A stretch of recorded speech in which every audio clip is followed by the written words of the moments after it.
Quel conseil vous donneriez à des enseignants qui sont en train de se préparer à vivre une autre session à distance, mais qui ne sont pas nécessairement habitués de le faire?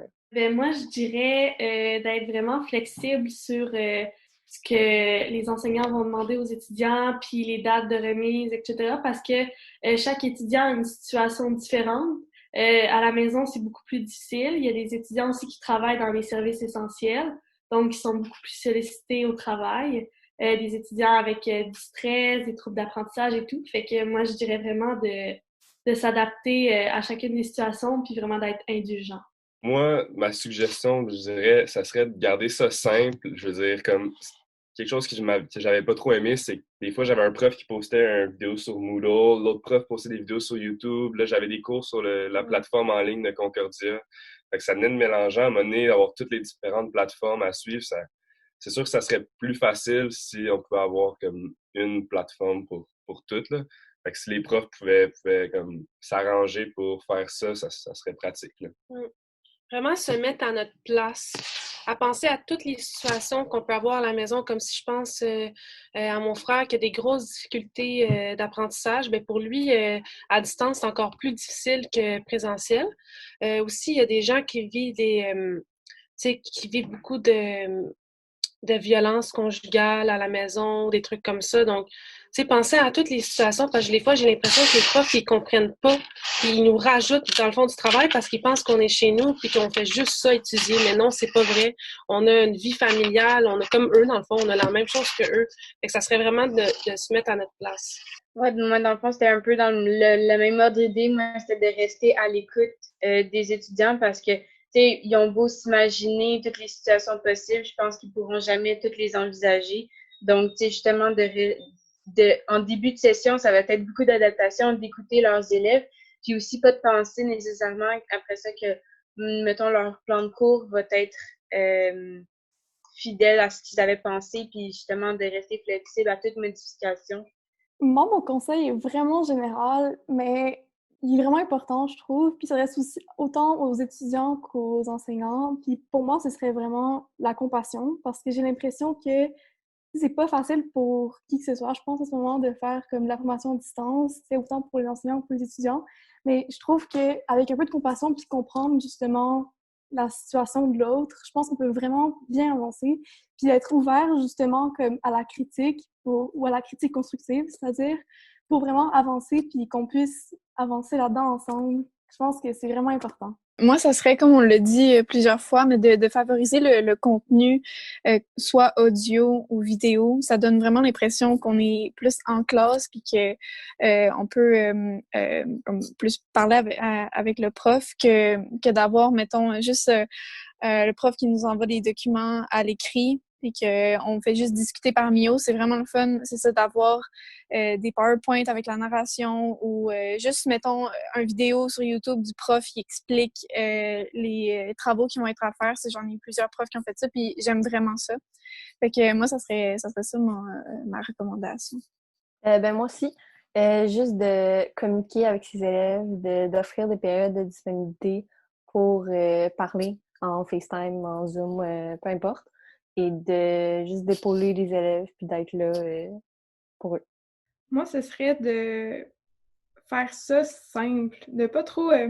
parce que c'est vraiment intéressant d'avoir plein de plateformes.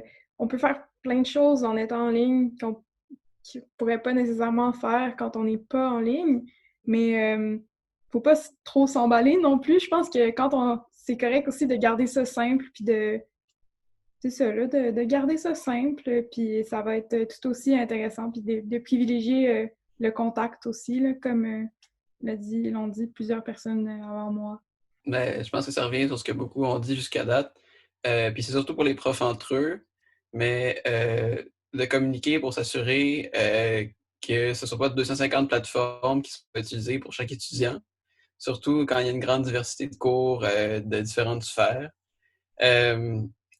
Donc c'est ça, je pense que en même temps, il faut être indulgent, c'est sûr, là, puis dans mon cas, mes profs ont pas mal fait preuve d'indulgence, ont été par rapport à beaucoup de choses, de remises, il y a eu beaucoup d'ajustements à faire, puis ça, j'ai pas je pense pas, j'ai pas de doute à ce que ça va continuer. Il y aura pas de problème à ça. Donc, je pense que oui, vraiment, il faut tout simplement uniformiser les plateformes. Fait que si les profs se parlaient pour, par exemple, je sais pas, s'arranger pour des capsules YouTube avec PowerPoint, ce qui semble être un super mode de fonctionnement, parce que ça nous permet d'ajuster comme on veut la vitesse du vidéo, ou de revenir à l'arrière, ou d'approfondir, ou etc.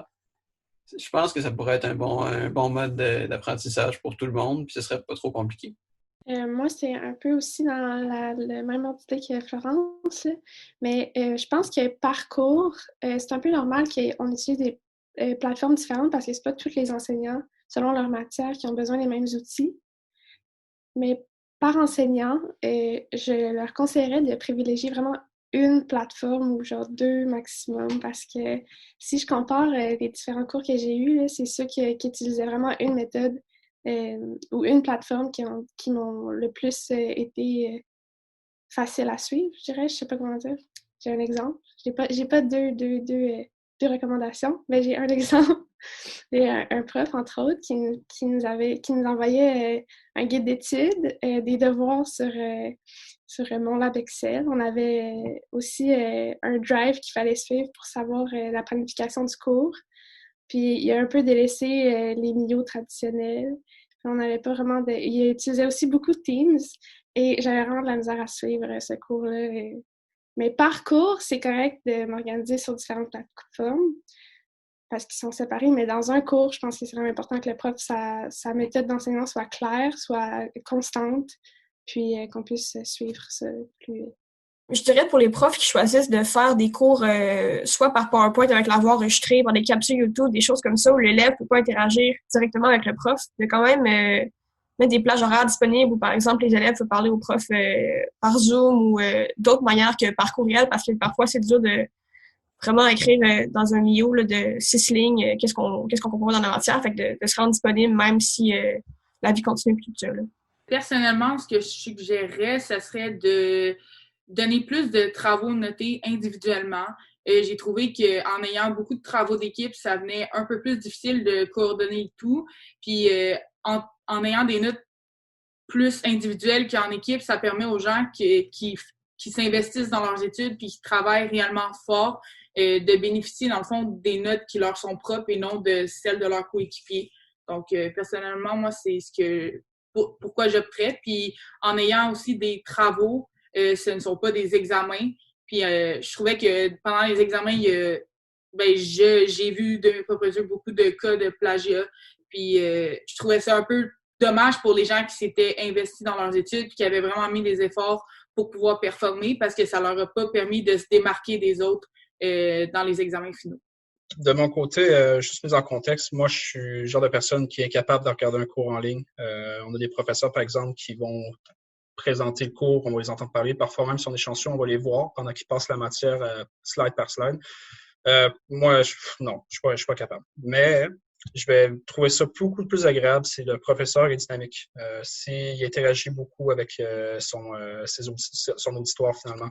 Professeur qui parle à son auditoire plus que de lire la matière, ça fait vraiment une différence.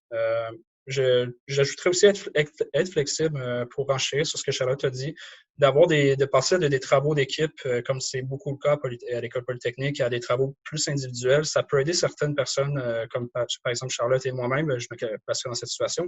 Parce que c'est vrai que c'est pas facile à coordonner des équipes. C'est facile de continuer, facile jusqu'à un certain point, de continuer à travailler en équipe quand il y a déjà une base qui est établie, mais de partir à zéro, à distance, je pense que c'est un challenge qui devrait pas être noté à l'école.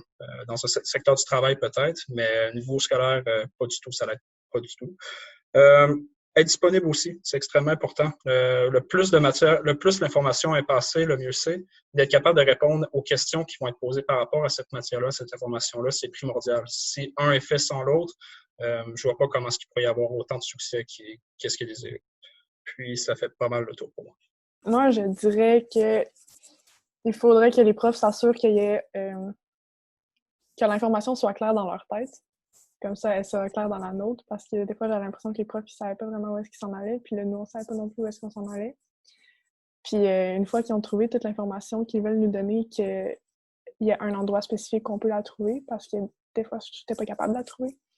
Puis aussi, je leur conseillerais d'essayer de trouver genre un juste milieu entre comme essayer de garder contact avec nous puis nous enseigner comme en face à face à distance, genre, puis nous donner comme de l'autonomie puis nous livrer seulement la matière pour qu'on l'apprenne par nous-mêmes, parce que j'avais l'impression que soit c'était juste comme on était vraiment livrés à nous-mêmes puis on faisait que recevoir la matière, soit comme on devait tout le temps aller en classe virtuelle puis comme c'était pas nécessairement tout le temps pertinent.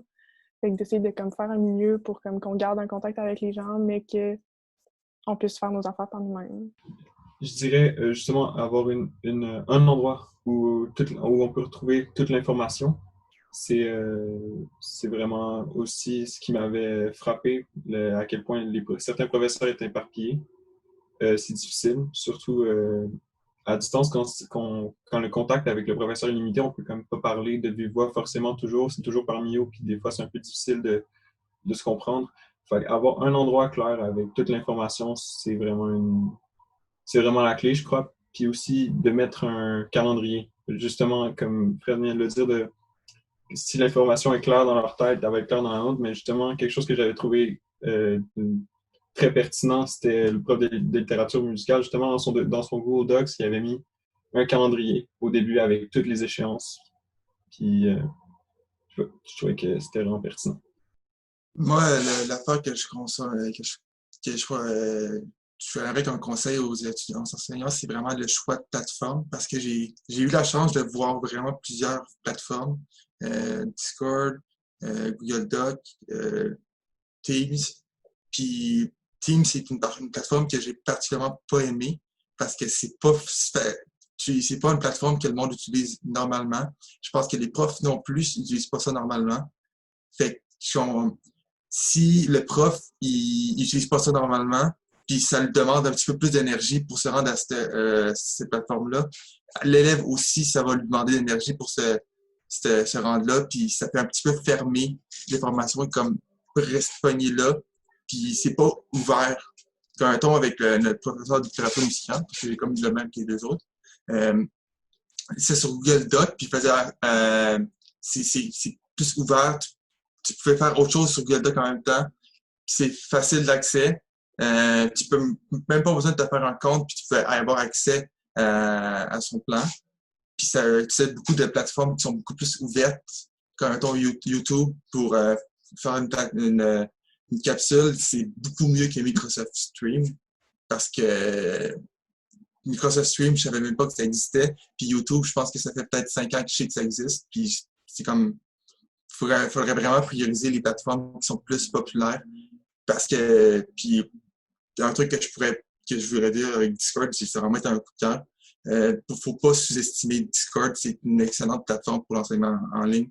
Il y a ça permet beaucoup de choses que les classes physiques pouvaient faire, que Teams pouvait même pas être proche. Ça prenait des trucs de Zoom et Teams tout ensemble, mais mieux. Le monde peut être dans des channels vocaux, à 10 ou 20, ils peuvent parler ensemble pour s'aider. Le monde peut texter pour s'aider entre eux. Le monde peut faire des partages d'écran pour s'ils ont les travails. Comme le disait Kevin, c'est une très bonne façon de rester en contact, parce que c'est vraiment user-friendly. Tu vois ça, tu sais comment utiliser ça. Moi, je proposerais vraiment mieux choisir les plateformes. Puis si, admettons, tous les profs peuvent s'entendre sur une seule plateforme, l'établissement s'entend pour que tous les profs doivent utiliser cette plateforme-là, ça serait extrêmement mieux, parce que ça a eu beaucoup d'impact sur ma motivation à certains cours, qu'il fallait que j'aille 3000 étapes pour me rendre au cours. Il y en a certains que j'avais déjà l'onglet ouvert en permanence. Fait que si les profs peuvent s'entendre sur une seule plateforme, ça serait l'idéal. De mon côté, j'aimerais vraiment avoir le plus possible des cours proches du mode présentiel. Parce que j'ai vraiment trouvé ça difficile d'avoir, mettons, 4 heures par semaine de chimie à écouter sur une chaîne YouTube. T'avais aucune interaction avec l'enseignant, t'avais aucune interaction avec les étudiants non plus. Comparé, mettons, un cours comme musique où mettons, c'était pas long, là, c'était 1 heure par semaine. Toute la classe, on était là par Zoom. Tout le monde en avait notre caméra ouverte. On parlait, on échangeait sur qu'est-ce qu'on entendait comme musique. Le prof, il nous partageait son écran. Fait que là, il nous montrait des extraits d'opéra. Puis après ça, on revenait avec un mode, mettons, tout le monde lève sa main s'il veut parler. Je trouve que c'était beaucoup plus interactif, beaucoup plus intéressant. C'est sûr qu'on peut pas faire la même chose en sciences nat, parce que c'est moins des cours de discussion.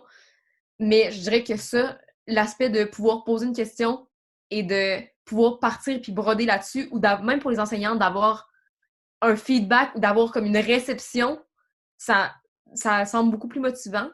Puis mon prof de maths l'a fait une fois. Il nous a fait une capsule genre sur les fractales. Puis c'est le meilleur cours de maths que j'ai eu à distance. Pourtant, ce n'était même pas dans matière obligatoire. Mais juste parce qu'il nous l'avait fait en direct sur Zoom. Puis il nous avait partagé son écran avec le PowerPoint, puis on avait sa face aussi. Puis là, on pouvait poser nos questions un peu n'importe quand. Je trouve que ça, c'était comme le plus proche qu'on s'est rapproché d'un cours en présentiel.